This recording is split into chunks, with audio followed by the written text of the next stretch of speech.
At the start of the 21st century, the United Nations created the Millennium Development Goals. These are 8 goals aiming to address global issues like health, poverty, and inequality with the intention of increasing living standards.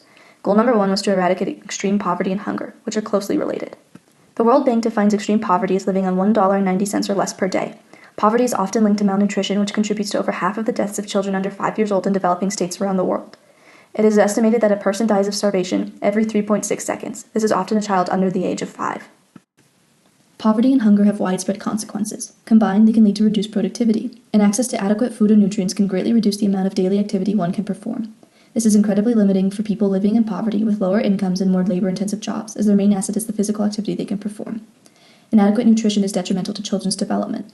It impedes their ability to grow both physically and mentally. Combined, poverty and hunger also lead to long-term health problems and increase the risk of disease and premature death. Over the last 40 years, there has been a significant reduction in the proportion of people living in extreme poverty, dropping from an estimated 44% in 1981 to below 10%. However, there is still a problem affecting millions of people. Despite having more and more food resources around the globe and many people having the ability to farm in developing countries, many still face hunger. While poverty and hunger are complex issues without simple solutions, a lot of evidence points to financial inclusion as an important factor for development. Financial inclusion has many components, but its aim is to bring access to more formal banking to those living without these financial institutions. This can mean providing access to open a bank account, secure a loan, and promoting more inclusion in the workforce. In 2012, it was estimated that 2.5 billion people were unbanked. Being unbanked means not having a formal bank account at a financial institution. Not having a bank account inhibits people from receiving loans, safely saving and transferring money, and can lead to higher rates of theft and corruption. Although the number of unbanked people has gone down, there are still close to 2 billion without access to an account. It was also estimated that about 3/4 of unbanked people were located in only 25 countries, with India and China having the highest rates.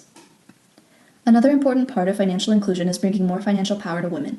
Including women in the workforce could lead to substantial economic growth within just a few years. There's also evidence that giving women power to make financial decisions for family leads to more spending on food, health, and education for children and better long-term saving.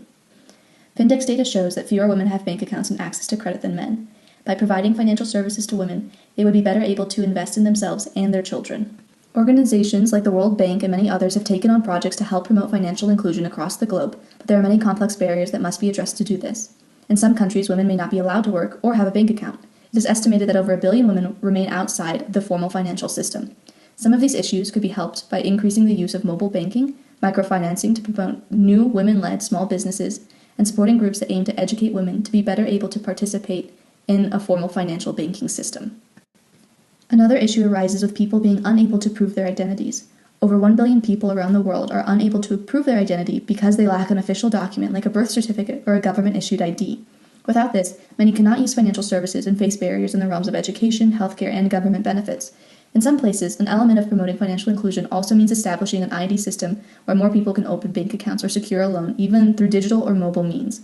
This way, more impoverished people without access or the necessary documents are able to connect to the formal financial sector. Another barrier is the lack of financial literacy. Teaching people how to participate in a formal system is as essential as providing the means to do so. This can also educate people on how to save and safely transfer funds.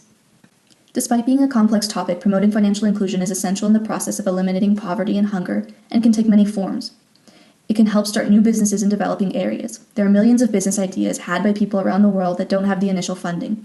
By providing credit, there could be greater income generated and jobs created for communities in need.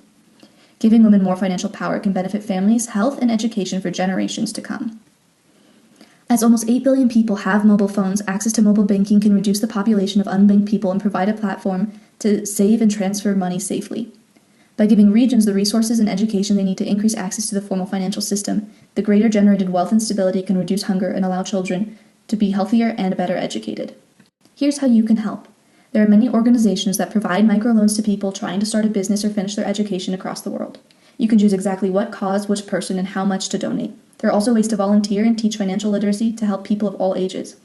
Kiva and Acción are only a few of the many groups working to provide greater access to the people in need. Eliminating hunger and poverty is not an easy process, but promoting financial inclusion is a start, and it is in your power to help.